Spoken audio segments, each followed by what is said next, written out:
मैं छत्रपाल सिंह गंगवार जो लोकसभा का सदस्य निर्वाचित हुआ हूँ, ईश्वर की शपथ लेता हूँ। जय हिंदू राष्ट्र, जय भारत। हाँ तो साहब, आज का वीडियो क्या डाला कि कुछ लोग इनबॉक्स आ गए, मेरे प्यारे बदतमीज भाई मेरे, कहने लगे तू इस पर नहीं बोला जो बरेली के भाजपा के सांसद गंगवार साहब ने जय हिंदू राष्ट्र बोल दिया। चलो भैया बोल देता हूँ, दिन में 2 वीडियो बना देता हूँ। तुमने अब उड़ता तीर उल्टा उल्टा भाला पकड़ा है ना, तो उस पर बना देता हूँ। और कुछ भाइयों ने लिखा कि सर जय भीम और जय मीम का मतलब है MIM, यानी मजलिस इत्तेहादुल मुस्लिमीन। ना ना ना ना ना, ये नहीं है। अगर MIM का मतलब मजलिस इत्तेहादुल मुस्लिमीन होगा, अरे भाई वो तो रज़ाकरों की थी। उसी MIM को टेक ओवर कर साहब के दादा हजूर ने उसको भारत के लोगों को मूर्ख बनाने के लिए AIMIM कर दिया, ऑल इंडिया मजलिस इत्तेहादुल मुस्लिमीन। वो तो देशद्रोहियों की थी MIM, जिसको इनके दादा हजूर ने अडॉप्ट किया, जिनके टकने तोड़ तोड़ के धक्का मार के जिनको पाकिस्तान बॉर्डर के पार फेंका गया था। MIM तो ये मजलिस इत्तेहादुल मुस्लिमीन बोल ही नहीं सकता, असंभव है। इसका मतलब उतना ही है क्योंकि इसको भी पता है कि इसके चाहने वालों में कितनी अकल है। यहां पर ये मीम बस मुसलमान ही से जोड़कर देख रहे हैं। और यार फिर बता दूं, आप लोग कुछ कह रहे थे कि आप जो इसने पैलेस्टीन बोला है इस पर ज्यादा नहीं बोले। यार इसको इंग्लिश में कहा जाता है क्लैप ट्रैप। क्लैप ट्रैप समझते हो क्या होता है?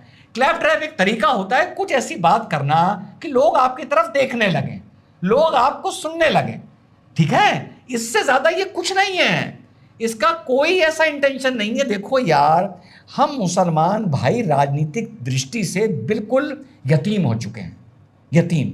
हमारा कोई पॉलिटिकल कैरेक्टर, पॉलिटिकल आइडियोलॉजी नहीं रह गई है। मानो इस बात को। हम बच्चे की तरह हैं जो कभी किसी बॉल के पीछे भागने लगता है, कभी उसे दूसरा खिलौना दिखा दो तो वो छोड़ के वो पकड़ लेता है, फिर वो खिलौना तोड़ देता है, फिर बैट दे दो तो बैट से बॉल को शॉट मारने लगता है, फिर फुटबॉल दे दो तो बैट छोड़ के फुटबॉल के पीछे लग जाता है। हम यार इसी में खुश रहते हैं। और इसी तरह की डायलॉग बाजी से ही इसका जो चारमीनारा की गलियों का वोट बैंक है वो भी खुश रहता है। इस तरह की बकवास ना करे तो ये चारमीनार से भी चुनाव हार जाएगा, है ना? और जो देश में इसके चाहने वाले हैं वो इसकी इसी बकवास, इसकी वो USP है, इसे कुछ ना कुछ बोलना है। इसको सीरियसली मत लो। अरे जोकर है यार, कंटेंट है मेरा, इसको बिल्कुल नहीं हम राज्यसभा लोकसभा से बाहर जाने देंगे। तो मुद्दे पर आते हैं कि भैया जो बोला जय हिंदू राष्ट्र, चलिए साहब बड़ी आसान तरीके से आप लोगों को बता देता हूं ये हिंदू राष्ट्र का कंसेप्ट क्या है, ये आइडियोलॉजी क्या है, और क्यों ये बोलना अपनी जगह बिल्कुल सत्य है। आओ भाइयों, आप सबको समझा देता हूं कि ये हिंदू राष्ट्र बोलने का कंसेप्ट क्या है, ये इसने जन्म कैसे लेता है ये। और मैं भी मानता हूं जय हिंदू राष्ट्र मैं आराम से बोल सकता हूं अगर मैं ईमान का सच्चा हूं। अब आप शर्ट पहन लो, पैंट पहन लो, टक्सिडो पहन लो, स्कर्ट पहन लो, कोई भी टी-शर्ट पहन लो, जीन्स पहन लो, कुछ भी पहन लो, धोती पहन लो, कुछ पहन लो, शेरवानी पहन लो, बुर्खा पहन लो, आता सब ये एक शब्द के अधीन है, कपड़ा। पर आदमी कभी कभी बोल देता है कि मैं शर्ट पैंट पहनूंगा, वो ये नहीं बोलता कपड़ा पहनूंगा। क्योंकि जब एक आदमी से पूछा जाता है कि तुमने क्या पहना या तुम्हें क्या पसंद है, तो ये चीज मान के चला जाता है कि जो मूल शब्द है कपड़े की ही बात हो रही है, और कपड़े के ये अलग अलग रूप है। इसी तरह आदमी बताता है कि मैं ये खाता हूं, मैं पुलाव खाता हूं, मैं बिरयानी खाता हूं, मैं मटर पनीर खाता हूं, मैं मटर पुलाव खाता हूं, मुझे ये अच्छा लगता है, मुझे पराठा अच्छा लगता है। ये जितने भी खाने के आहार के रूप हैं ये किसके अधीन आते हैं? ये फूड के अधीन आते हैं, खाने के अधीन आते हैं। इसी तरह है भारत हिंदू राष्ट्र।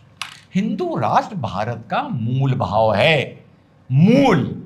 इसी हिंदू राष्ट्र से जैनिज्म निकला, बुद्धिज्म निकला, सिखिज्म निकला। मूल है हिंदू राष्ट्र। और बाकी तो यहूदी हो गए, पारसी हो गए, मुसलमान हो गए, ये तो बाहर से आए हैं, ये तो बाहर से आए हैं। क्योंकि हमारा जो मूल है वो यहां का नहीं है। ये मैं उनकी बात कर रहा हूं जो मानते हैं हम बाहर से आए हैं, जो मानते हैं।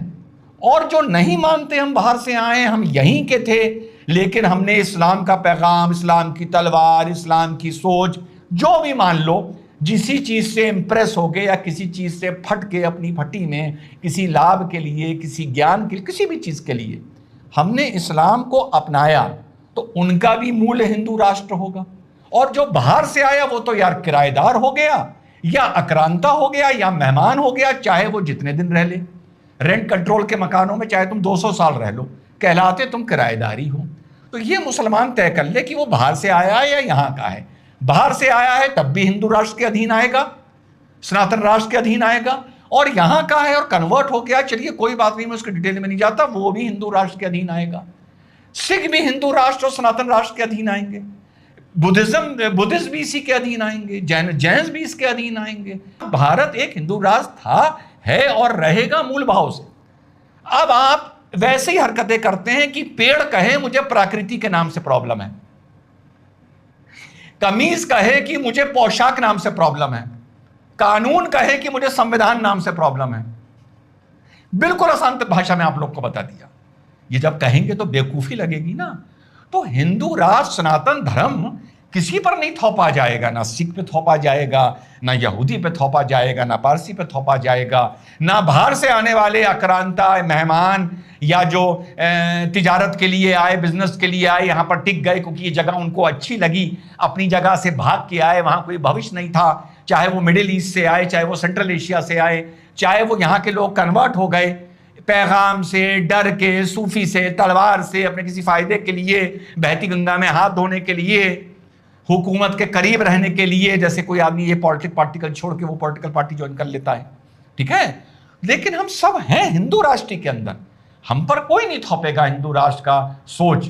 लेकिन हिंदू राष्ट्र शब्द से हमें बिल्कुल नहीं परेशानी होनी चाहिए, और ये तो हमारा मूल पहचान है, या ये हमारी संस्कृति की पहचान है, या ये उस आइडियोलॉजी की, उस विचार की पहचान है जिसे अपने देश ने अपने देश में हमको जगह दी।